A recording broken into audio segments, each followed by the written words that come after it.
మీ కుటుంబ శాంతి, ఆరోగ్యం, ఆర్థిక అభివృద్ధి కోసం రుద్రాక్ష మహాపూజలో తప్పక పాల్గొనండి. ఇప్పుడే నమోదు చేసుకోండి. నమస్కారం. మనం పంచతంత్రంలో రకరకాల కథలు చెప్పుకుంటున్నాం. కొన్ని పాతకాలపు కథలైనా కూడా ఈ కాలానికి కనెక్ట్ అయ్యే కథలు చాలా చెప్పబడ్డాయి పంచతంత్రంలో. కొన్ని ఆ కాలపు గాథలు ఈ కాలానికి పెద్దగా ఉపయోగపడవు. కానీ వీటిల్లో కూడా కొన్ని నీతి ఉంటుంది, కొంత నీతి ఉంటుంది, కొన్ని రకాలు మనకి ఉపయోగపడే విషయాలు ఉండే అవకాశం కూడా ఉంటుంది. ఒక కొత్త కథ చెప్పుకుందాం.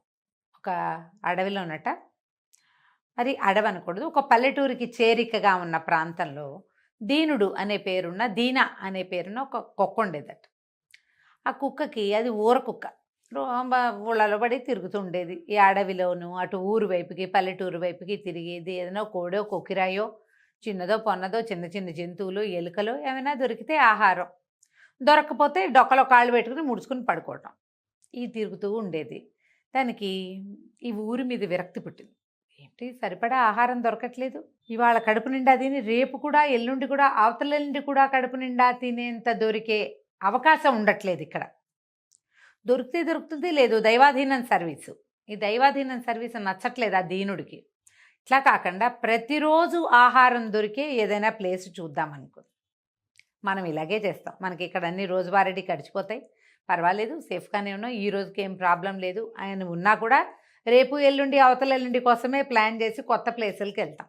ఈ కుక్క కూడా అట్లాగే ఆలోచించి పట్నం వైపుకి వెళ్దాము, మరి అక్కడ పద్ధతులు వేరేగా ఉంటాయని ఎవరెవరో చెప్పుకున్నారు, అసలు బాగుంటుందో లేదో చూద్దామనుకుని ఊళ్ళో వాళ్ళందరూ కుక్కలు, దాని ఫ్రెండ్స్ అందరికీ, ఊళ్ళో వాళ్ళు అంటే ఊళ్ళో కుక్కలకి అనమాట, నేను వేరే చోటుకి వెళ్తున్నానని హింట్ ఇచ్చింది.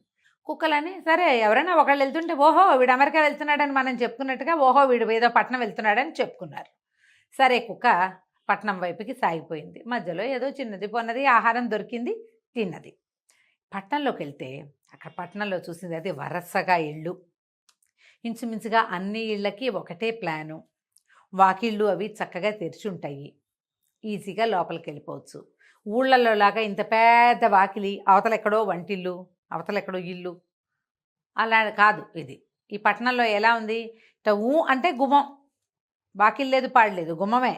ఒక జంపు చేసి లోపలికి వెళ్తే ఒక గద్దె దాటేసరికి వంటిల్లు, ఒక గంతు వేసి గట్టు మీదకి ఎక్కి ఏ ఆహారమైనా స్వీకరించవచ్చు, బాగుంది.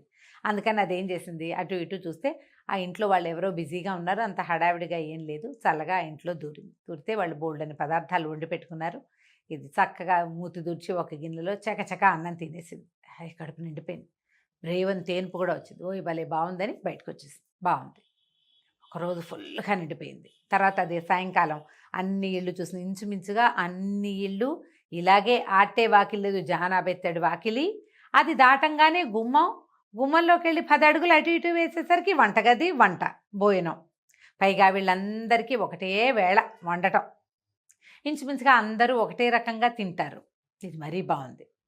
2 రోజులు 3 రోజులు 4 రోజులు గడిచింది. ఇది రోజు ఏదో ఒక ఇంట్లో దూరటం, ఆ ఇంట్లో శుభ్రంగా పడి తినేసేసి బయటకు వచ్చేయటం.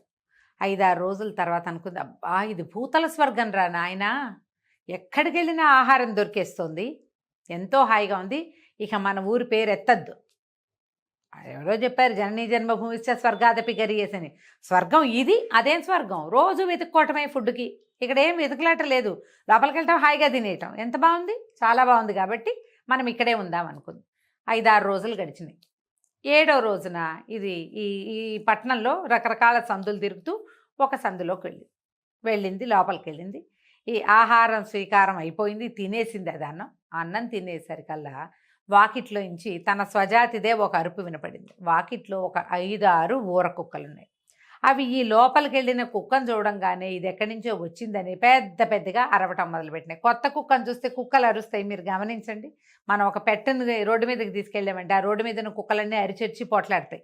అంటే దీన్ని ఎందుకు తెచ్చావురా దేవుడా, మాకే ప్లేస్ వాళ్ళకి చస్తుంటాయి, అదనమాట వాటి ఊహ. ఈ గట్టిగా అరిచినాయి. అరిచేసరికల్లా ఇది కంగారు పడింది. ఊరి బాబు అరవకండి రా, ఎవరైనా వస్తారా అని ఇది బతిమలాడినా సరే వాళ్ళు అవి వినలేదు. వీటి తాలూకు స్వజాతి వాళ్ళు అనమాట, కుక్కలు వినలేదు. అన్నీ అరిచినాయి, పొలోమని అరిచేసరికల్లా ఇన్ని కుక్కలు అరుస్తుంటే ఆ ఇంట్లో ఆవిడ ఏదో గదిలో కూర్చుని ఏమిటో కుట్టుకుంటున్నది, చటుక్కుని బయటకు వచ్చింది. ఎందుకు ఇన్ని కుక్కలు అరుస్తున్నాయి, తీరా చూస్తే ఏముంది, అన్నం కుండలో మూత పెట్టి అన్నం తినేసిన కుక్క తమ వాకిట్లో నుంచి దాని మూతంతా అన్నం కనపడుతోంది. అది వదిలేసిన అన్నం అంతా ఇల్లంతా జిమ్మినట్టు కనపడుతోంది. కనపడంగానే ఆవిడ ఏం చేసింది, మూల నుంచి పచ్చడి బండి ఉంది వాళ్ళ ఇంట్లో, ఇంతది రోకలి బండి అంటారు చూడండి, ఇంత మాత్రం, అది తీసి విసిరేసరికి దీని డొక్కల్లో తగిలింది. కుయ్యో మొర్రో అని ఈ వీళ్ళింటి అరుగు మీద నుంచి వీధిలో పడింది ఆ దెబ్బకి. ఎంత బెంగొచ్చేసిందో, చుట్టూతా ఉన్న కుక్కలన్నీ అరిచెరిచి పోటాడినాయి. మాకే తిండి తాలకి వస్తుంటే నువ్వెవడి వచ్చావురా, మీ ఊళ్ళోనే ఉండకుండా అని చెడామడా అరిచినాయి అన్ని. బతుకు జీవుడా అని బయటకు వచ్చింది కుక్క. ఏమైంది, ఇంట్లో ఆవిడేమో కర్ర పెట్టి కొట్టింది, ఈ బయట ఉన్న కుక్కలన్నీ నానా తిట్లు తిట్టినాయి, నోటికో కండ చొప్పున పీకి పెట్టినాయి దీన్ని. ఒళ్ళంతా నెప్పులే. ఎట్టా కొట్టా బతుకు జీవుడా అని ఆ కుక్క అక్కడి నుంచి వచ్చేసింది.